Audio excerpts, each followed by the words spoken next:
if is bigger than you think.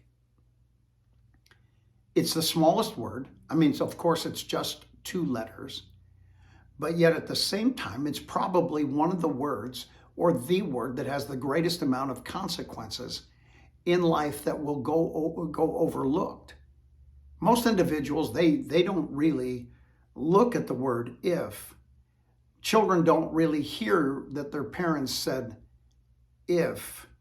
They never heard any of those things. What they heard was that their parent was going to do something, but their parent really never said that they were going to do it. They were going to say, well, if we're able to do this, then we can do this. So the child hears, then we can do this. They never heard if we're able to do this. They never heard that. They never heard the word if. But what would you say about your life if you would say, if you were to say things a bit different? Would they be different? Would your circumstances be different than they are now if you would have said something different? What about if you wouldn't have been at the wrong place at the wrong time? If. What would have happened if you wouldn't have spent time with the wrong person that actually is set in motion in your life, a certain level of disappointments that you can't seem to get out of, and now you're paying for? What do you think happens to single mothers? Single mothers actually will come out and tell you all the time, well, you know, this was going on. I really kind of didn't listen to what my parents were doing, and I started hanging around with the wrong people, and I ended up pregnant. And if I would have listened, things wouldn't have happened the way that they did.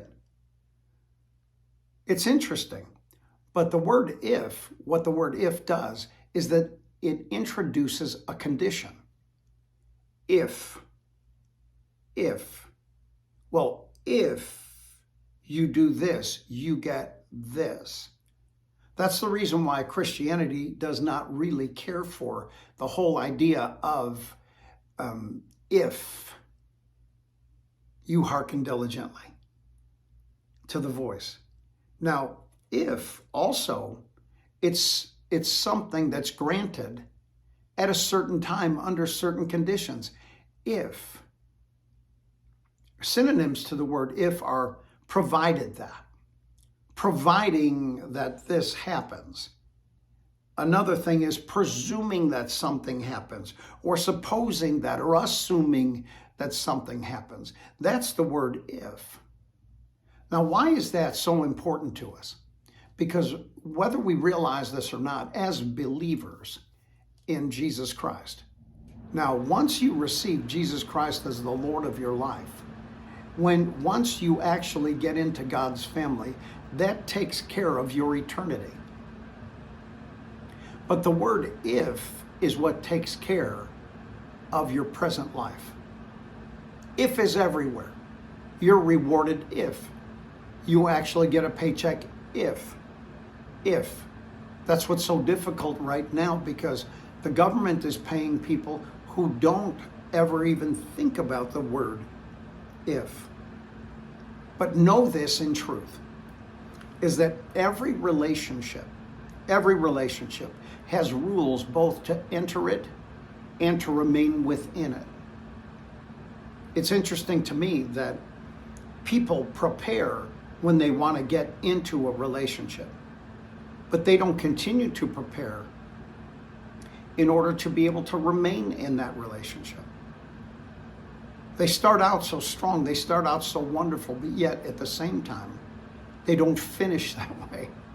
I don't know about you, but that's kind of tough for me. Here's just a little bit of a thought. You get paid if you do the job, if you do it. You get your allowance if you fix your bed. That's what you tell your kids. You can play on your iPad if you finish all of your homework. If you finish it. Because the word if, although so small, yet has such great ramifications about everything that it means. If is in every area of our lives. We cannot do without the word if. If is just right there. If I do this, I'll get this. If I invest in right things, then what's going to happen to me is that I'm going to be able to have all the things that I ever wanted to have if I invest. During these times, in these economic downturns, I don't consider myself to be like everyone else. What I do is I actually look for a way to be able to make money even in the downtimes. It's really true. Because if you pay attention, then you'll be able to make it. Now, let's explain, or let me give you a little bit of understanding.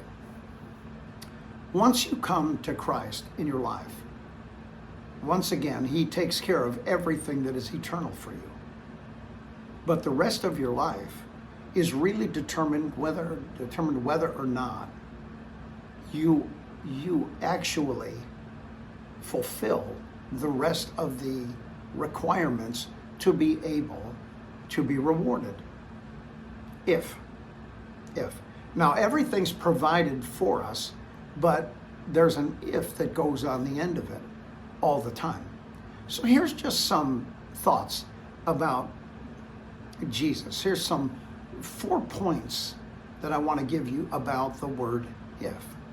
You see, if you submit to Jesus, if you do, that's really important, because submission is an attitude, but submitting is an action.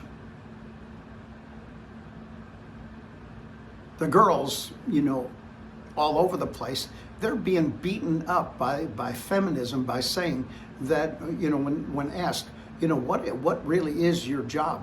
My job is to love my husband and to take care of my kids. And they'll even come out and say, let me tell you one of the worst words that you don't want to hear, and that is, I am submissive toward my husband.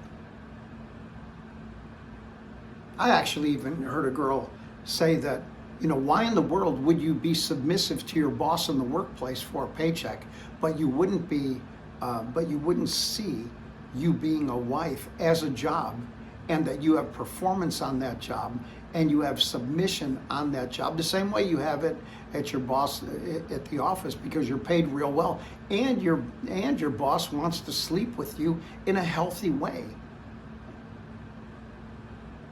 If you submit to Jesus. In the book of Isaiah, chapter 1, verse number 19, the Bible tells us, if you be willing and obedient, you'll eat the best of the land. But if, there it is, that little word went from that small one into this huge one by saying if. But if you refuse and rebel, he said, you'll be destroyed. I mean, that's just the way life is. It's so interesting because I study these subjects. I look at them, and all the time it comes down to the very same thing, is that the difference in between success and failure is the word if. If you're submissive, if you're a rebel, if you're willing to get on a team, if you want to say you did it all on your own, if is a huge word. Being submissive and submitting to Jesus is my greatest duty. What did his word say? How did he communicate it? Those are the kinds of things that I need to be able to know and I need to be able to handle. In the book of Exodus, chapter 19, verse number 5, the Bible says there, if you will hearken diligently to what God says and you keep his commands, He said, out of all the people on the face of the earth, you'll be my special treasure. If you listen to what I say, I'm going to love you. I'm going to take care of you. I'm going to bless you in every single way. Jesus said the very same thing in John 14:23. He said this. He said, now, if anyone loves me, he said, if you love me, he'll keep my word. If you love me, if. The Bible actually uses the word if 331 times. And people don't talk about the word if. They want to, give you reasons or tell you that they believe this or don't believe that, but that's not true. It's just if. If becomes an equalizer. If.